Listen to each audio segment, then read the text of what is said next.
The cult favorite TV series Smash now open on Broadway. The long-awaited musical stars Robyn Hurder and more. Let's send it out to Paul Wontorek. Robyn, I'm so happy to see you. I'm so happy to see you. Broadway's happier when you're here. And you're here a lot. Yes, I'm very fortunate. You've had an amazing career, and I can't wait to talk to you all about it. We're right here. This is the Ambassador Theater. This has been sort of a little creative home of yours. Talk about your relationship with Chicago, because it's a long, kind of complicated relationship. It's been about 17 years, I think, off and on, which is wild for me to say. It's always been my dream show. I got into it in 2007. Okay. I played Mona and I covered Roxy, and it was a dream come true because Which one's Mona, for the kids out there? Lipschitz. And when I went into the show for the first time, Bebe Neuwirth happened to be doing her 8-week stint as Roxy. Okay. So to say that I was cut, even though I knew I wasn't going on. So she was originally Velma, then she went on as Roxy. She also played Mama at some point. She's probably gonna play Billy. You know what I mean? Like literally, she's gonna do every single track. Well, because then you ended up having a similar path. Yes, and then I, a decade goes by, and then I end up coming back as Mona, covering Roxy again, and I got to go on a lot, which was such a wonderful experience. I got to go on with so many people. And then years go by, and last year I got to play Velma, which was really my true dream role. It was incredible, Robyn. It was I loved you as Velma. Oh, thank you. She was such a great, vaudeville creation. I loved her so much. I loved the hair. I loved the whole thing. What was it like actually getting to do it? I mean, it really was a dream come true. I wanted to honor BB as much as possible. I wanted to honor Cheetah as much as possible, but I also know that I really wanted to dive into the vaudeville of it all. What is life like at the Ambassador? Obviously, there are a lot of performers who've been here a long time. A lot of them are your friends, longtime friends. You come in and out. A lot of performers come back and forth into the show. It is a constant revolving door, and it makes it very fun and keeps you on your toes, because there will be nights where there's different Roxys from one night to the next. They're like, we're doing this version, we're doing this version. It's not on 1-2, it's on a 1. And it keeps you on your toes and keeps it fresh. And also, this is my family. It's my Broadway home. I love everybody in this building so much. The stage management team, the crew, some of the cast members that have been there for over a decade, they are my people. And so whenever I do walk into that theater, I always feel like a piece of me is still there. Awesome. Well, let's leave a piece of you here and go to the next place. Let's go. Let's start walking.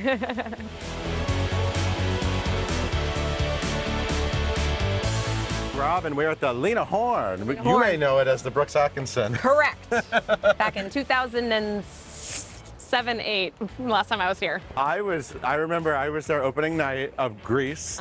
You were Marty, and there were a lot of fun people in that cast. I was thinking about it. We had a very fresh green Lindsay Mendez. We had Jenny Powers, Matt Saldivar. I mean, Brian Sears. All these people. I know. Everybody. Everyone's in it. Yeah, it was a fun group. What was it like backstage? I mean, you're doing Grease, obviously. It was chaos. It was the best kind of chaos. We were just children. There were 14 Broadway debuts in the show.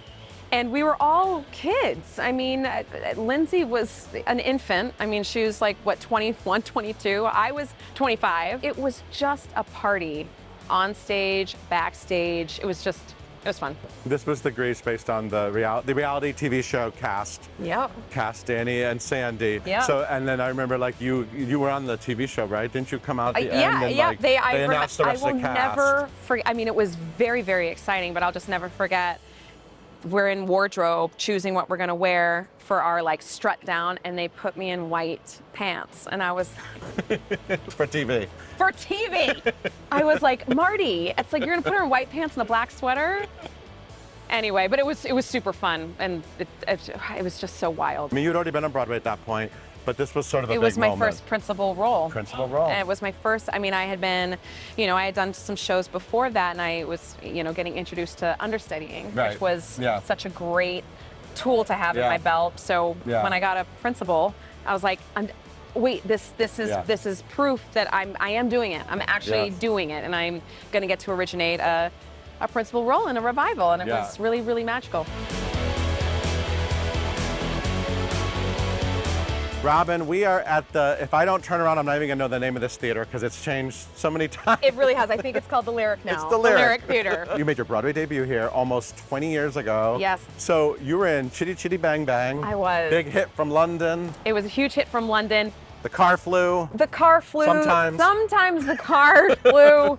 And it was definitely those moments where the car always broke down in the first act. And that means you can't just leave. They're like, if the car breaks down in the first act, we're going to wait and fix it. Because if we cancel the show, then they have to return all the money, the tickets to the people. So we had about 6 or 7 moments where we had some really long nights. And I just remember like Chip Zion getting in front of the curtain to try to entertain the crowd while they're back there trying to fix the car.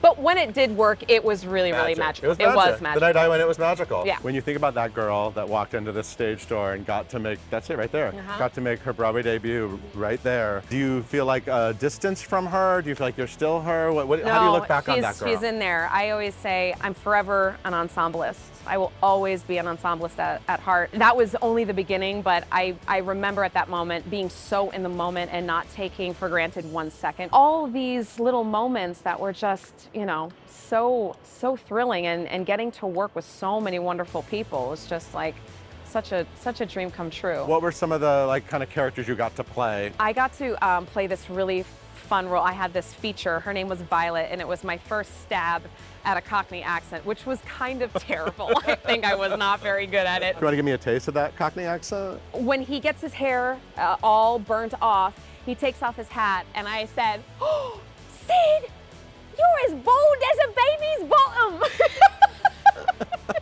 It probably wasn't much better than that. This is the Broadhurst. I love the Broadhurst Theater. I feel like we were just here.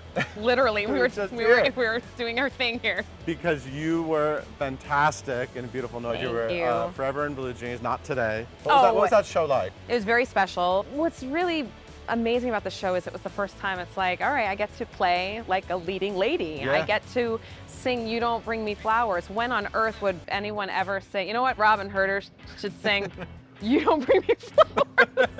But I got to, and I got to sing these amazing Neil Diamond songs, but I got to be like an actual like leading actor. If it weren't for this show, I don't know if I'd be in the position I'm in now. It definitely, I think, helped the industry see me in a new light. When you say you're a natural, you're an ensemblist forever, so that's the phrase you said. But is it comfortable to then just be like, but now I'm stepping out and having this moment? Well, yeah, because I love also, you know, being on zero. No, I love it, but especially like with this show, I found myself gravitating towards the ensemble. I do that with every show where it's like my safety and I just nestle in with them because those are my people. I mean, no one really knows how hard it is to be a dancer in a Broadway ensemble. It's it can be thankless, and they are the hardest workers. They really are. Back at the Al Hirschfeld, a lot of Here we great are. things happen here for you. Oh my gosh, absolutely. First time was in 2006. I was a replacement and wedding singer, and I got to go on for the role of Holly a lot, and it was some of the most fun I've ever had with the cast and on stage. That was a totally 80s musical. I loved the movie Did you have so a lot much. of 80s looks when Oh in yeah, the it ensemble? it was wild. Yeah. It's so many costume changes, so many amazing wigs, and it was just crazy. And then this small production happened. Yeah, landing this show was a big deal. I was so excited when this show came to Broadway. I mean, I love the movie so much. Nene's a great role. It is a great role. And you got to do a lot. And you got a Tony nomination. Wild. It's during COVID. During COVID. During the shutdown. I know. I remember being on my couch that morning, forgetting that they were even announcing them that day. Right. And I'm on the couch, and then just not even on my radar. And then I just see Robyn Hurder, and I was like, I flew, levitated off my couch, screaming, hurling, crying, and it was just so wild and unexpected that actually happened. And it's funny because I forget when people are like, Tony nominated Robyn Hurder, I giggle because I'm like, right, it's so crazy. But your performance was like stunning, the dancing, and I mean, you really got to be a hardcore dancer, but also acting and singing and Yeah. doing all the things. There isn't so much of her on the page, Right. and that's what I worked so hard to use whatever I had and try to amplify it as much as I can in a very true and authentic way. And to be able to work with Sonia Taya on this Yeah. material Yeah. was just wild, because it was very different from the movie. But when Yeah. I saw the movie when I was 19, I was like, this needs to be a Broadway show and I need to be her. What is it like to like build something and then sort of like Give you it know, away? Yeah, it's kind of, there's other people doing it. Yeah, I think I'm just so honored and I'm so proud. And I've gone back to see the show a few times for people's last performances, and every time I walk out of the theater, I get a little choked up because I'm very, very proud of what I did, but what the original cast did. It is a beast of a musical. Yeah. And we went in, and we went through a lot to get it to what it is now. Yeah. And I'm just always so proud.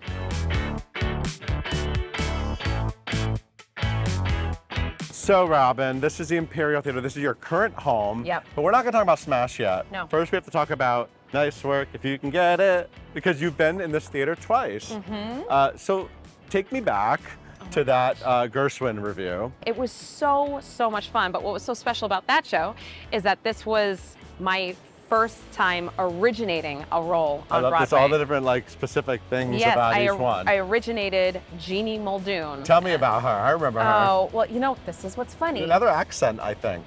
She was a Brooklyn chorus girl. I was a little bit better at that one. She's very just like, knows what she wants. And especially when she finds out, someone's the Duke of England, she goes after it. She's kind of a little bit of a gold digger. And she's just your classic floozy, the head chorus girl at the speakeasy. This is during the Prohibition time. And what's so interesting about being back here playing Marilyn Monroe is that I based this Jeannie Muldoon character off Jean Harlow, who was Marilyn Monroe's inspiration. That is wild. So the full circle is Wow. crazy. So you are starring in Smash. Somebody had the grit to make that TV show into a big, splashy, so fun Broadway musical comedy. Yeah. And you get to play Ivy Lynn. I do. So this is really a musical about making musicals. It's about showbiz, which is obviously perfect for Robyn Hurder to be in based on Yes. your resume. Yes. So we get to see you as Ivy Lynn, and then we get to also see all these amazing scenes from the Marilyn musical. Yeah. Like we did on the TV show, in the Bombshell on the TV show. Right. So, What's so fun about it and exhausting is that as I'm becoming Marilyn, at the same time, I get to do all these zany scenes, and I get to turn into a monster. In between those moments, I get to do big, huge production numbers. And, a lot of them. A lot of them.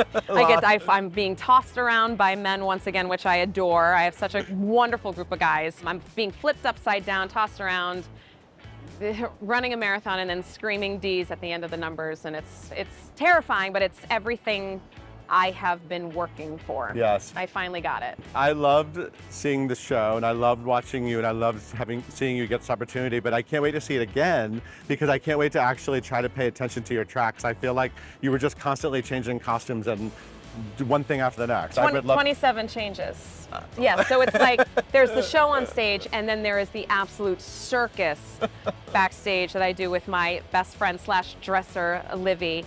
Wow. That we are, if there was a GoPro on my head showing you what I go through backstage, like people are like, Robyn, you were gone for literally 17 seconds and you came out in a whole new outfit. I'm like, I know, but it's amazing. Everything, like what's choreographed on stage and staged on stage, it has to be like that backstage. And that's the magic of theater. And you get to sing these incredible songs. Obviously, you sound incredible. Thank you. What is it like getting these big moments? Yeah, I mean, I get choked up thinking about it.